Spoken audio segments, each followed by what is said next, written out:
এরা আইসে আঙ্গরে মুখ দিয়ে বাইর করবার যে আমরা জয় শ্রীরাম কমু, চিন্তা করি আমার করে মাথা ফাগলা হয়েছে নি? হ্যাঁ এই ফাগলা হয়েছে নি? হ্যাঁ আমরা বলে কইমু জয় শ্রীরাম, ভারত মাতা কি জয়, চিন্তা কর।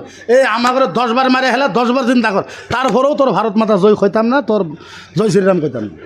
কি একটা ব্যাপার চিন্তা করে। এখন মুসলমানের দাড়ি ধরে আর মুসলমানকে ফোর্স করে বলে জয় শ্রীরাম, বলেন জয় শ্রীরাম। আপনারা দেখেন নাই ভিডিও? দেখেন নাই?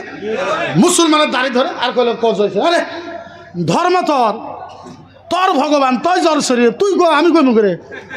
হ্যাঁ তুই যদি না পাস তুই কামলা নে। হ্যাঁ 50টা কামলা নে, 20টা অফিসত বসা, 20টা বাড়িতে বসা, 20টা গাড়ির সাথে রাখ, সারাদিনই কব জয় শ্রীরাম, সারাদিনই কই। আমরা কইমু করে, আমরা কইমু 1.5 লাখ দরমাতে, 1.5 লাখ টাকা মাস লাগবো। কয় লাখ? কথা কয় লাখ? 1.5 লাখ টাকা দরমাতে।